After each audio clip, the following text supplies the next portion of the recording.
Aluno, vamos continuar mais uma playlist aí, vamos falar de estudo dos gases, um assunto muito importante e um assunto que é muito relacionado com outros assuntos dentro dos nossos estudos em química.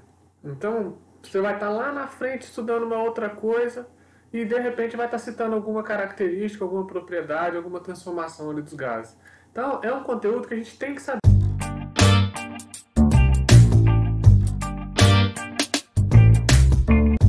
Olha só, como a gente fala dos gases, primeira coisa que você tem que entender. Professor, depois nós vamos estudar os sólidos e os líquidos? Não. Por que a gente estuda os gases de uma forma geral? Porque os gases, independente de qual gás seja, de que tipo de gás seja, eles têm um comportamento muito semelhante. E as propriedades deles são muito parecidas. Então a gente estuda eles todos juntos, certo? Porque independente de qual seja, a gente vai ver o mesmo comportamento, ok? Então, quando a gente fala de gás, normalmente a gente pensa na primeira mistura gasosa e mais importante para a gente, que é o quê? Que é o ar atmosférico. Aqui, ó, vocês podem ver, eu já vi ser cobrado em algumas questões, a composição do ar atmosférico. Quais são os gases que formam o ar que a gente respira aí, né? E uma dúvida muito comum é os alunos acharem que o gás que mais tem no ar atmosférico é o oxigênio. Não é, né? O gás mais presente na atmosfera é o gás nitrogênio, né? 78, aqui que está a concentração em ppm, mas em porcentagem seria 78% do ar atmosférico, em média, é de gás nitrogênio. 21%, que é aproximadamente a concentração de oxigênio nesse ar. Depois nós temos outros, o argônio, que é um gás nobre, lembra? Argônio, neônio, criptônio, são gases nobres, eu tenho uma quantidade muito menor deles. Gás carbônico, que é um gás muito relacionado com os impactos ambientais, efeito estufa, chuva ácida, né? Metano, outro que tem grande influência no efeito estufa. Criptônio, já falei. Gás hidrogênio, que é um gás explosivo, mas tem muito pouco dele no ar atmosférico. Gás ozônio, oxigênio que a gente respira, O2. Ozônio, na camada de ozônio lá, mas na atmosfera a gente tem bem pouquinho, porque é um gás tóxico também. Então é importante você ter uma ideia sobre os gases principais que tem, né? Os gases nobres, o hidrogênio, o oxigênio, o gás nitrogênio, que é o que mais tem na nossa atmosfera, que a gente não absorve diretamente, simplesmente quando a gente come plantas e vegetais, isso aí, né? Que aí está relacionado com o ciclo do nitrogênio, que a gente precisa para ter as nossas proteínas, os nossos aminoácidos, ok? Então é importante você ter uma ideia geral sobre isso. Os outros assuntos estarão sempre sendo relacionados com os gases. O que eu falei com você? O efeito estufa, que relaciona aquecimento global, não é isso? O aumento da temperatura na Terra, aumento do nível do mar, e tudo aí a gente vai ver direto, né? Até a questão de chuva de gafanhoto aí, nuvem de gafanhoto. Camada de ozônio, como o próprio nome fala, é formada por ozônio, que tem a finalidade de quê? De proteger a Terra dos raios ultravioletas do Sol, né? Com grande impacto. Chuva ácida, que é a chuva onde eu tenho concentrações de alguns gases em grande quantidade. Normalmente são óxidos ácidos, como o gás carbônico, como o dióxido de enxofre, o trióxido de enxofre, que vão procurar uma chuva ácida que vai ter danificação ali nas plantações, corroer metais. O ciclo biogeoquímicos, como eu falei com você, o ciclo do carbono está relacionado com o gás carbônico, com o metano, o ciclo do nitrogênio tem o gás nitrogênio, o ciclo do oxigênio, o ciclo do enxofre. Então, todos esses têm assuntos relacionados com os gases.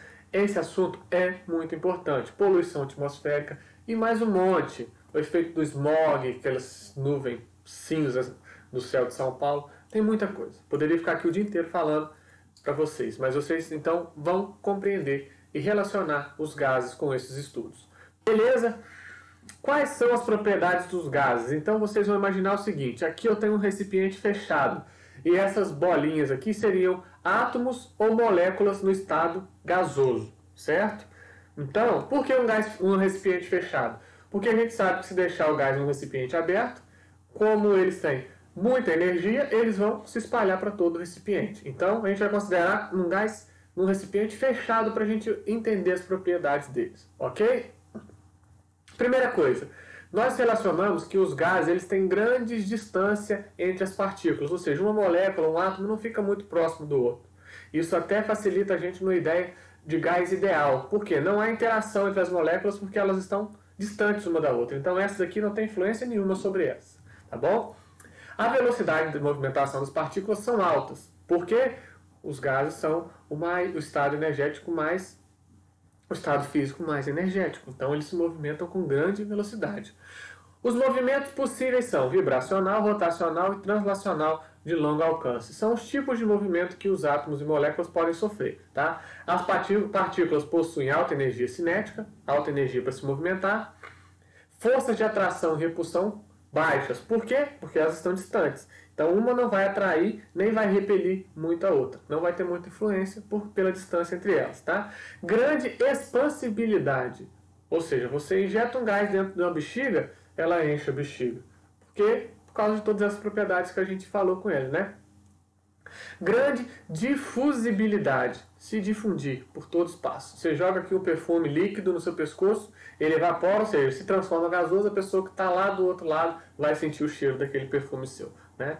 Por isso, grande compressibilidade. Como as moléculas estão muito distanciadas, há espaço entre as moléculas ou entre os átomos gasosos. Então, se você apertar, ele vai comprimir, ou seja, vai diminuir o seu volume, né? Aquelas moléculas que estavam distantes vão ficar um pouco mais próximas, mas como tem muito espaço vazio, dá para comprimir facilmente, né? E grande dilatabilidade, ou seja, é uma grande variação no volume de acordo com a temperatura. Isso a gente vai falar melhor quando a gente falar de transformações gasosas, tá bom? Então esse gráfico aqui, ó, essa figurinha aqui representa de forma estática, ou seja, de uma foto parada, isso aí. A gente sabe que os átomos e moléculas a gente não pode ver, mas a gente pode entender um pouco as propriedades deles com base nisso. Variáveis de estado. O que são essas variáveis de estados? São grandezas que caracterizam o estado de um gás, né? Quais são essas três propriedades físicas? Volume, temperatura e pressão. Então, o que é o volume de um gás? Lembra daquele lugar que eu coloquei ali, um recipiente fechado? O volume é o espaço que ele ocupa, né? Quais são as unidades de volume mais utilizadas? Metro cúbico. Aqui, eu sempre falo para meus alunos que os alunos normalmente têm uma dificuldade muito grande com unidades de medida e conversão de unidades de medida. Isso não pode ser um problema seu, tá? Isso tem que ser problema dos outros. Metro cúbico. O que seria um metro cúbico? 1 metro de altura, 1 metro de largura, 1 metro de comprimento, né? 1 metro cúbico seria um espaço de é uma medida de volume, né? E 1 metro cúbico é correspondente a 1000 litros, tá? Outras a gente já conhece. 1 litro são 1000 ml, a gente já sabia nisso. E ml é a mesma unidade de volume que centímetro cúbico. Às vezes aparece a densidade, tipo assim, grama por centímetro cúbico. O aluno perde totalmente o juízo por causa daquilo ali. Grama por centímetro cúbico é grama por ml. ml, centímetro cúbico, é a mesma unidade de volume, tá?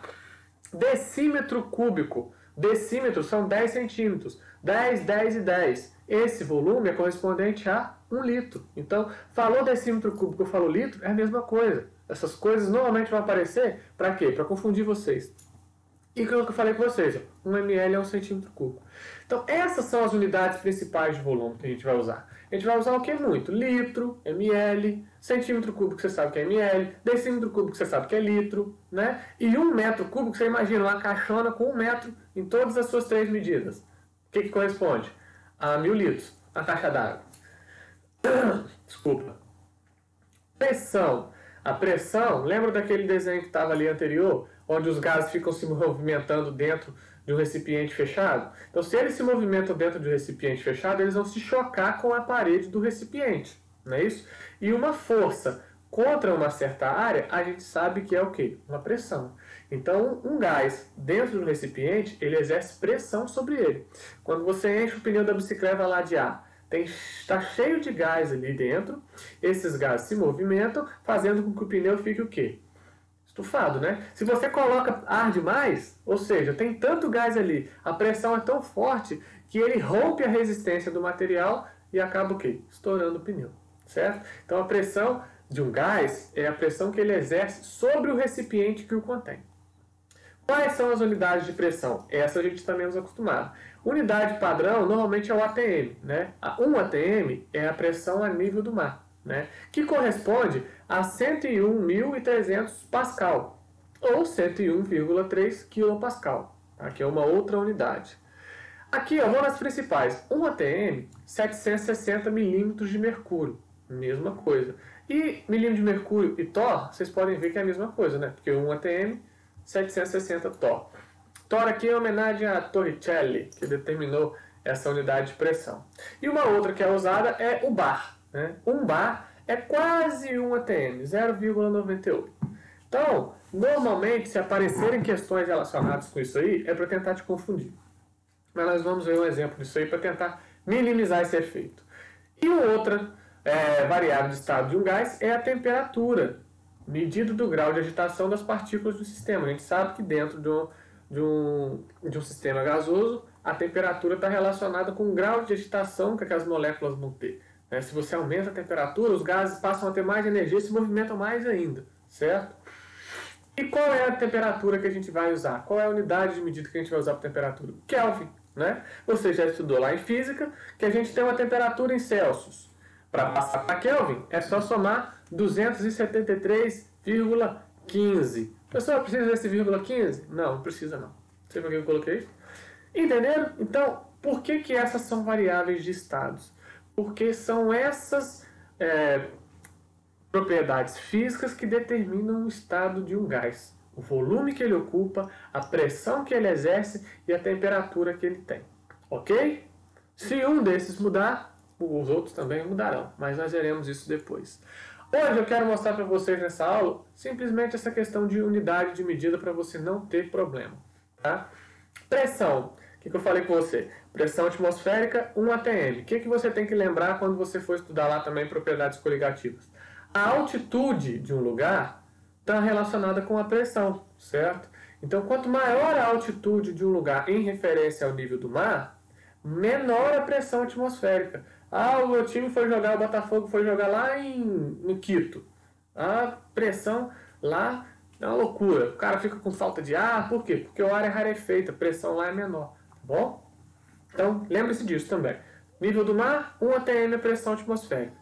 Maiores altitudes, menor pressão, menor que 1 atm no caso. Então, olha aí, a pressão atmosférica no alto do monte Kilimanjaro, o ponto mais alto da África, a 5.000 metros de altitude, é 0,5 atm. Justamente aquilo que eu falei com você. Se fosse a nível do mar, seria 1. Como está muito acima do nível do mar, pressão atmosférica é menor. Expresse essa pressão em quilopascal, Thor e milímetros de mercúrio. Milímetro, Hg é o símbolo do mercúrio. Então aqui eu coloquei só para a gente lembrar, né? 0,5 atm. O que a gente sabe? Relacionando atm e quilopascal. Como eu falei com vocês, 1 atm, aqui seria andar com a vírgula 5 vezes, daria 101.300. 101,3 quilopascal, tá? Como eu quero saber só 0,5 atm, a metade disso, né? Qual que é a metade de 101,3? 50,65 quilopascal, né? Tranquilo demais, muito tranquilo. Thor, o que a gente sabe? Que 1 atm é equivalente a 760 Thor. Se eu quero saber 0,5 atm, quantos Thor? Metade. Metade de 760, 380. E milímetro de mercúrio? Vou fazer a conversão? Não, porque milímetro de mercúrio e Thor são correspondentes. Então, meio atm, 380 milímetros de mercúrio. Poxa, professor, só isso? Não, não é só isso, né? Nós estamos na primeira aula, começando, para você ter uma noção sobre pressão, sobre volume, sobre temperatura, né? Conversão de unidades, só isso. Nós vamos pegar mais pesado daqui para frente. E a última aí para finalizar, uma outra que é muito mais utilizada, mais importante, que é unidades de volume. Ou seja, essas unidades de volume, um balão publicitário enchido com hélio, lembra aquele gás que deixa a vozinha fininha? Você já viu esse programa de TV? Tem volume interno de 10 metros cúbicos. Expresse esse volume em litros. O que eu falei com vocês e coloquei aí do lado agora para lembrar? 1 metro cúbico, você lembra da caixa d'água lá, corresponde a 1.000 litros, não é isso? Então eu tenho 10 metros cúbicos, quantos litros eu vou ter? Isso não precisava nem de conta, professor. Eu sei, estou falando, essa aula é fácil. 10.000 litros. É isso? E, professor, e ml? Poxa, 1 litro a gente sabe que corresponde o quê? A 1000 ml. Se eu tenho 10.000 litros, 10.000 vezes 1.000, 10 milhões de ml. Muita coisa, hein? 1.000, milhão. Né? Decímetro cúbico. Opa! Decímetro cúbico é a mesma coisa que litro. Então, 10 metros cúbicos são 10.000 litros, são 10.000 decímetros cúbicos. E centímetro cúbico? Aí o aluno deixa em branco. O centímetro cúbico é a mesma coisa que ml. Então, se 10 metros cúbicos correspondem a 10 milhões de ml, corresponde a 10 milhões de centímetro cúbico. Tá vendo? Coloquei aqui porque eu tenho certeza que alguns de vocês talvez já teve na dúvida e só já apareceu. Então, gente, ó, por que esses valores são importantes? Daqui para frente nós trabalharemos com fórmulas e com raciocínio, né, acima de tudo. E aparecerão 2 litros, 5 atm, 300 Kelvin. Você tem que saber o que cada um está te formando. Então, e outra coisa, quando vocês virem qualquer uma questão onde fala sempre de volume, de temperatura, de pressão, porque aquilo ali vai estar relacionado com os gases. Tá bom? Então na próxima aula a gente continua e a gente vai pegar isso aí fácil, fácil. Valeu!